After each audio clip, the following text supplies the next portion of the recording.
Hi everyone, my name is Ashley and the country I chose to study for this class was Italy. So to start, the population of Italy is around 60 million people. The size is 116 square miles. The capital of the country is Rome and it's the fourth most visited country in the world. The country was founded in 1494, so because of that, they have many influences on their culture, such as the Etruscans, Greeks, and the Romans. A few of the top brands of the country include Prada, Gucci, and Ferrari. So next I'm going to talk a little bit about some of the differences of Italy and the United States and some of the similarities.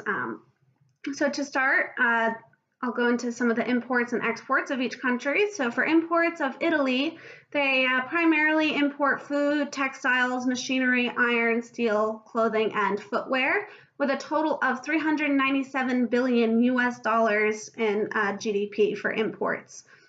So the United States has the main imports of cars, crude petroleum, computers, packaged medicaments, and vehicle parts, with a total GDP of 2.12 trillion US dollars, so much higher than Italy. The exports of Italy are packaged medicaments, cars, vehicle parts, refined petroleum, and valves, and they have a total GDP in exports of 449 billion US dollars, sorry. So for exports of the United States, it includes planes, helicopters, spacecrafts, refined petroleum, cars, and gas turbines, with a total GDP of 1.32 trillion in exports.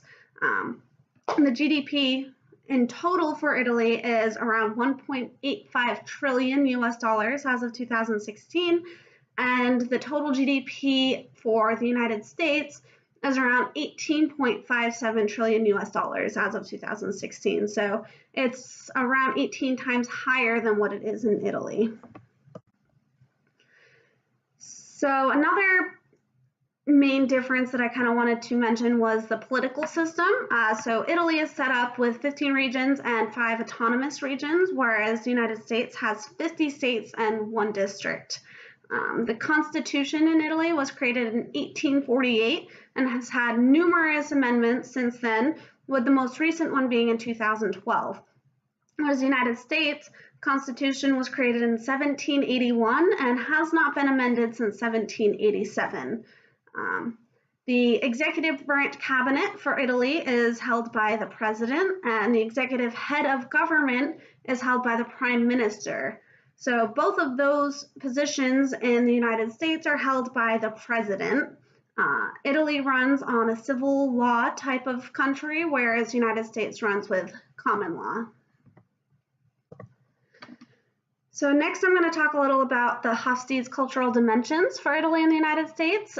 For the most part, the two countries are very similar with their score, ranging around the middle on most of them and higher on some, but they're for the most part pretty much the same. There's a couple that have larger differences that I kind of wanted to point out. So the first one is uncertainty avoidance. So Italy scores much higher than the United States on that because it makes them very uncomfortable to not know what's going to happen in the future.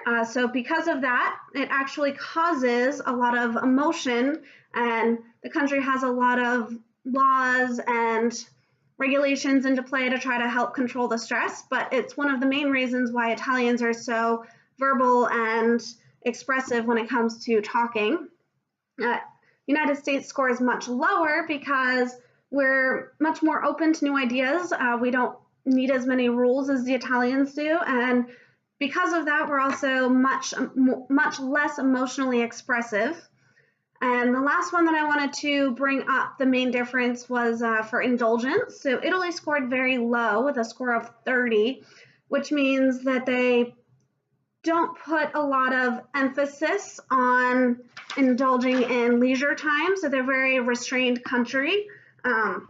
They believe that indulging in social norms is considered wrong, so they try to do everything they can to avoid that.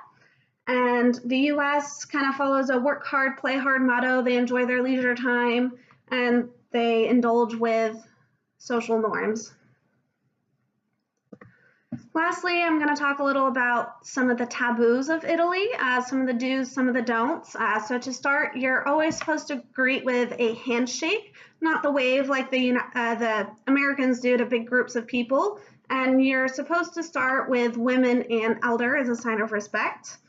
And it's also very polite to greet in Italian because most Italians are not fluent in English.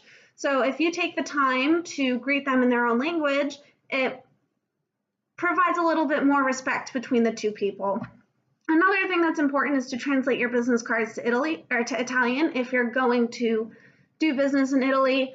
Again, for the same reason, because most Italians are not fluent in English. Another important thing to note when you're over in Italy is appearance is the most important. So it's almost more important than what's on the inside. So it's very, very important to dress nicely. They're the fashion capital of the whole world, and dressing nicely is a sign of success and respect. So it's just very important to make sure that you're always dressed nicely. And lastly, you're supposed to avoid large gestures, as this is something that they only expect from locals. So they know that Americans are not emotionally expressive, so they don't expect you to be because it's not part of our culture. So thank you very much, and let me know if you have any questions.